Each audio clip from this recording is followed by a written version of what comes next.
ગાય જય માતાજી મિત્રો, કેમ છો? બધાય મજામાં હશો ને? અત્યારે તમે જોઈ શકો છો આવી ગયા છે અમે ખેતર અને નીંદવા માટે. અને આને જોઈ શકો છો તમે, શેઢામાં નીંદે છે મમ્મી. જો અહીંયા ઓલા કંટોલાના વેલા હતા, અહીંયા રવા સાથે તુર છે, જોઈ શકો છો મિત્રો. અને આ મારા ખેતરનો કપાસનો વ્યૂ તમને બતાવું, એકદમ મસ્ત આવે છે. અત્યારે વાગી ગયા છે 5 વાગ્યાનો વ્યૂ તમને બતાવું. અને પેલા ત્રણ જો 800 વાયરી ગયા છે, જો એક શાહમાં મથે છે. અને એકદમ મસ્ત લોકેશન આવે છે, જોઈ શકો છો. આપણા કપાસનું વ્યૂ પણ મસ્ત આવે છે.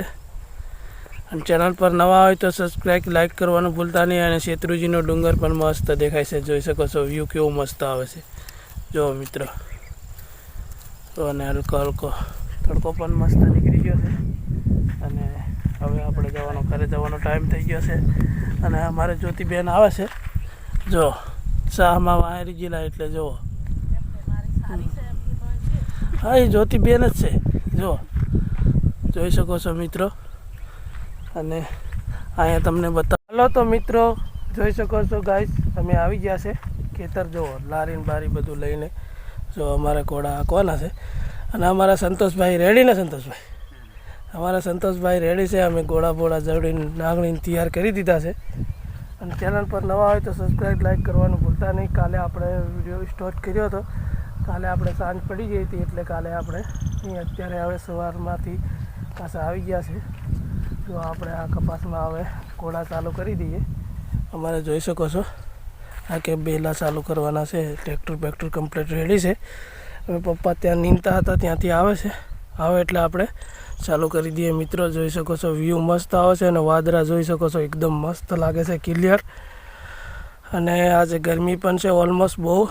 અને ધીમે ધીમે પવન પણ કાઢે છે એકદમ. અને વરસાદ આવે એવું વાતાવરણ થઈ ગયું છે.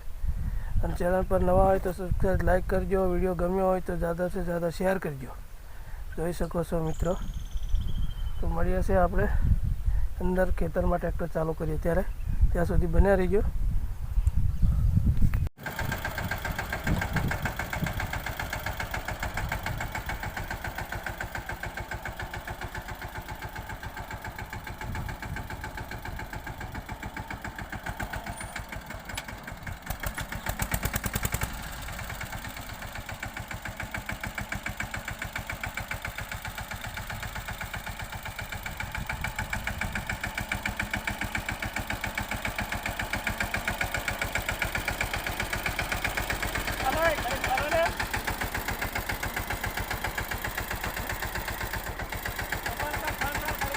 મિત્રો જોઈ શકો છો અમે ખેતરથી આવી ગયા છે. અને અત્યારે જો અમારા જોડે રામ તૈયાર કરે છે. ચાલુ છે અત્યારે રામનું. રામ પણ કમ્પ્લીટ ફિટ કરે છે. હળદર પણ મોટી થઈ ગઈ છે મસ્ત. એકદમ તમને હળદર બનાવું